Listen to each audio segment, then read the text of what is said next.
Suriyanın Türkiye ile sərhədində yerləşən Kobani bölgəsində IŞİD silahlıları ilə Kürt peşmərgə qruplaşmaları arasında toqquşmalar daha da gərginləşib. IŞİDin Kobanini mühasirə aldığı bildirilir. Daha ətraflı məlumat almaq üçün indi Türkiyə-Suriya sərhədinə bağlanırıq. Aynısın Türkiyə bürosundan Pərvin Sultansoy gərgin döyüşlərin getdiyi sərhəd məntəqəsindədir. Hər vaxtın xeyir Pərviz, siz nə müşahidələr edirsiniz indi bu dəqiqələrdə Türkiyə-Suriya sərhədində?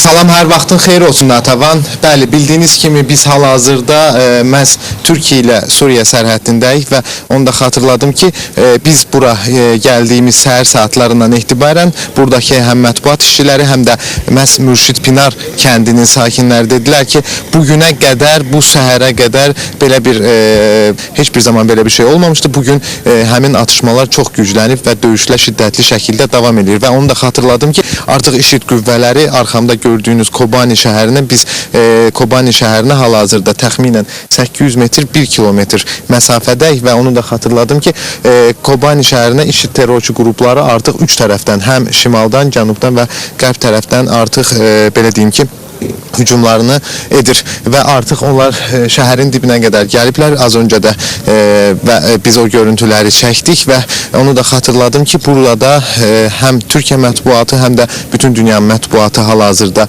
buradadır və onu da xatırladım ki, bugün səhər belə bir şayə var idi ki, məhz Türkiyəli əskərləri Kobani şəhərindən əsir götürüblər.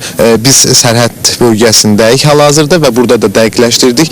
Buradakı Türk silahlı qüvvələrinin əskərləri ilə görüşdük. Bunların hamısına şayə olduğunu dedilər və xatırladım ki, hal-hazırda da Türk silahlı qüvvələrinin əskərlərini və hərbi texnikasını görürsünüz. Döyüşlər şiddətləndikcə sərhəddə Türk silahlı qüvvələri, onu deyim ki, burada təhlükəsizlik tədbirlərini artırır, əskər sayını artırır, texnika sayını artırır və onu da xatırladım ki, dediyim kimi bugün IŞİD qüvvələri ilə məhz Kürt qüvvələri arasında olan döyüşlər daha çox şiddətlənib və onu da xatırladım ki, biz hal-hazırda dediyim kimi təxminən 800 metr sərhədlə, Kobani şəhəri ilə sərhəddəyik. Bugün nələrin baş verəcəyini an-ban sizə çatdıracağıq. İndiyə çatdıracaqlarım bunlardır. Söz sizdə. Teşekkür edirik Pərviz. Bu Türkiyə-Suriya sərhədində IŞİDlə gərgin döyüşlərin getdiyi Kobani bölgəsindən aynısının xüsusi müxbiri Pərviz Sultansoy'du. Pərviz Sultansoy'un bu gərgin müharibə ocağından reportajlarını xəbərçinin növbəti buraxılışlarında təqdim edəcəyik.